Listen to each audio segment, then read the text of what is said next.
National Association of Realtors has agreed to pay $418 million settlement. That's leading to a lot of confusion and concern. If approved by a federal court, the deal could change the fee structure. We're here today to talk about the NAR settlement and what it means to you as a buyer and seller. Julie Whitesell, our broker in charge, who's our advisor, takes care of helping us a lot, and we appreciate it. We want to provide more clarity and some valuable input since there's been a lot of misleading Yes. information out there And inaccurate information. confusion. And we have stirred up a lot of emotions with people, and so we want to, explain it and Get really some what it of the means. correct facts out there, so better understanding. So let's just start with the first question. What is the NAR settlement? I'm going to go to Julie because she's the wise one. Oh gosh. Well, I would encourage everyone to get the facts. You can go to competition.realtor or realestatecommissionfacts.com, and that is where you're going to find factual information about the settlement. The settlement truly is about transparency in commissions in one sentence. As far as the settlement goes, the most important thing to note is that agents sellers and agents can no longer offer cooperative compensation through the MLS. But it doesn't mean that they can't offer cooperative compensation. And that, that's a little confusing, to me as a realtor, because I thought that added transparency. But I guess they don't feel that way, and they got their reasons. So we're going to work through it. But there's a way that you can work around it. But I will say, a lot of when they say that, it makes the public confused, like saying like we don't have to offer commission for buyers agents or so. That's always been negotiable, and that's one thing that I think that's been very misleading, is that they're not telling everyone that commission's always been negotiable. Well, and that's a big misconception, because they think NAR sets it, which is the National Association of Realtors. Like, they tell us what our commission is. That's something we decide as a company, and as for Brandi and I as a team within the company, and what our value is and what our... NAR has nothing to do with it. Yeah, they never have told us what to do on that. No, and in fact, in the settlement, which is, they're still working, it's not final. But the National Association of Realtors has never admitted that they've done anything wrong. Commissions have always been negotiable. And unfortunately, the judge in the Sitzler-Burnett case, which was the main case, and there have been copycat cases since, but he would not allow the defendants to enter evidence about antitrust. And so... which I find shocking that they didn't get the opportunity to do that. I mean, it doesn't seem... I don't know. It seems like that would be your right, but that, again... We're not involved with that, so we just have to live with what the result is. So, another question that keeps coming up is this CoOp fee or cooperation fee.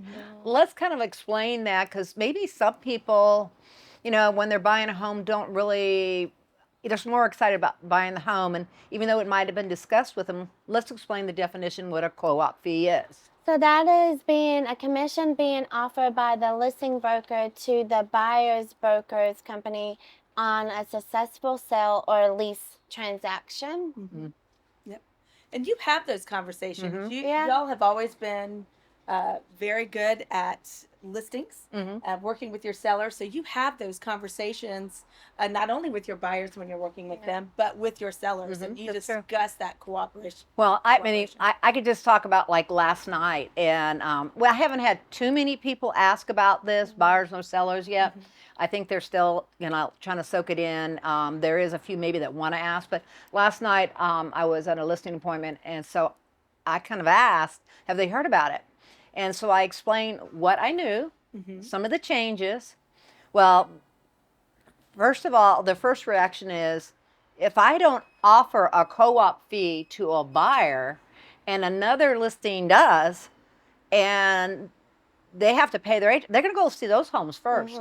And then I'll be on. So they could not understand why we wouldn't. But also, when we list our homes, we have our fee, and then we discuss with our seller what we will share with a co-op or a transaction agent, whatever. That's always. So how I'm many years been saying doing the that? seller's aware of how that Right. commission Yeah. is broken out. Well, Yeah. it's also the seller's choice Yeah. as to how that's going to be shared, and Exactly. if they're willing to share that, And- and how they want it to be split. It's you know, and I think the other thing that's important is just what you said, that they're worried that a buyer won't look at their home because of what they're offering, and I think it's Because the very buyer has to maybe pay their buyer's agent. So Right. they're going to look what's going to be the best value Right. for them or less money. right. Well, I want to make it clear that we want to show homes no matter what. If the Yes. buyer wants to see it, we want to show it. Well, And that- it I doesn't didn't- matter yeah. what the commission is. So I don't want anybody to Yeah, not and that's understand not that. what I was And saying. I was that's not saying what that you're because a buyer may make that choice. Yeah. Yeah. Well, and that's important to point out too, is the reason why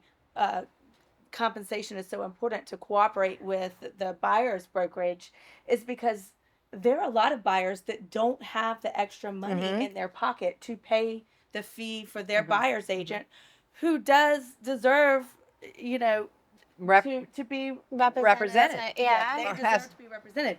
But a VA oh, buyer, yes. a VA lender will not allow a buyer to pay a commission for their agent. And to me, that's a disservice yeah. for. And we had this Yeah. situation. Yeah. We had a VA buyer who wanted a representation. The seller would not pay it. Does that tell you we've been doing this already anyway? And so we had to get creative. to How? figure that out, because they saw the value of having representation for themselves, and they were willing to pay. But we had to get creative. And I've sold property to people that they chose to pay me versus having it, let's say, either built into a higher price or having the seller pay it. They felt it was more to their advantage. Yeah. And I've been doing that. But yes, it's true. We mainly get paid more on the co-op fee over the years. But we've been practicing this for a long time. It's always been the buyer's choice. Yep, and in South Carolina and Georgia, you know, Maybom Real Estate, where Aiken Homes team is, we have offices in Georgia and South Carolina, and we are two of the 18, I think now 19 states that have been practicing buyer agency, which that's amazing. which is another part of the settlement, that a buyer's going to have to enter into a buyer agency agreement with an agent. And I still just find that shocking, because I did not know that only 18 states practice that. I just assumed all the states had that. And I think that might have caused some of the Yeah. reason for the lawsuit. But then it makes me, I would say, it makes me happy about our state So in move Georgia, forward. because we have already been ahead of everything, and been proactive, and we've been practicing this way for years. So really, for us, this is nothing new. Right. I mean, there's some kind of different changes here and there, but this is something that we practice and talk to our clients all the time about, on the sellers and the buyers. So So nothing new. to be clear, so the MLS will change. Where we used to show the cooperation, we cannot put it on the MLS anymore. It could go on non-MLS platforms. So, I mean, it could still show up on Zillow. You can put it on your social media. You can put it on your brochures. You can even make a rider, I think. And so things like that still can be. We're going to be creative again. Yeah. And you'll have to be creative with Zillow, because our MLS does feed to Zillow. So you know, it can't be in the comment section of your MLS that feeds there. Now, one thing that you can do in South Carolina, our listing our buyer agency agreements, we have those, and you have a conversation about what your fee is with the buyer, and then our contracts to purchase. For the closing cost, one of the closing costs that the buyer has an option to negotiate is contractually obligated commissions. Interesting. And so a seller can offer a fee. You can't offer that in the MLS. And being built in that way. Yeah, being So built in other words, it might be just moved around where that's showing up, except we still have to get the veterans straightened up, because right now they're at a disadvantage, which bothers me greatly. And first-time home buyers, and we want to consider fair housing too, which is an important. Yeah. Which I think is sad, just because of how that's played out, because it is leaving them at a disadvantage, because they might not have the funds, or they may run into someone who wasn't willing to pay, and they really love that house, and it just, I don't know, it makes me sad on that part. But hopefully they figure it out. Yeah, but Come like to you- us and we can get creative. Yeah, we get creative. We'll try to get creative anyway, Yeah. as far as how to make it work out, and also do it legally. Yeah, well, yeah, exactly. You well, know, I'll tell you, with- realtors too. I mean, we're advocates. We're advocates for private property rights and for home ownership, and so we are working with the lending side Yeah. to try to see if we can get some changes there. Another thing, and this is maybe nothing to do with a lawsuit, but I've always, felt like we need to show our value, and we feel like, well, it's like Brandi and I on our team. I think we show our value every day. But one of the things that irks me personally, and it's been for a long time, is that we're called salespeople, and I do not feel like a salesperson, because if I was a salesperson, I would only be concerned on getting the deal done, Yeah. and that is not how I feel. I feel very strongly that, when I'm working with people, they need to find the right house or be the right time to sell their home. And sometimes I talk myself out of a listing or because it's not right for them. Yeah, it's not And the I right feel more at timing. peace with that because it's the right thing for the client. And And so, that's the same for as a buyer, that sometimes when we learn and we go out and we'll just say, hey, maybe this is not the right time for you to buy. Right. You need to hold off a little bit. And we don't make any money on those decisions, but we want the best thing for our client or customer yeah. so they don't get And that's themselves what in a That's pickle. why I call us more of a trusted advisor. Yeah. As a good idea. And because you're like that, that's why you're one of the best teams at Avon. Thank I would also argue there, or not argue, but agree with you. Not argue. Okay. That, yes, that's another thing. Our real estate commission and the South Carolina Realtors agree with you that salesperson is not who we are, and they are working with legislators to get our title changed so we would be associated licensees.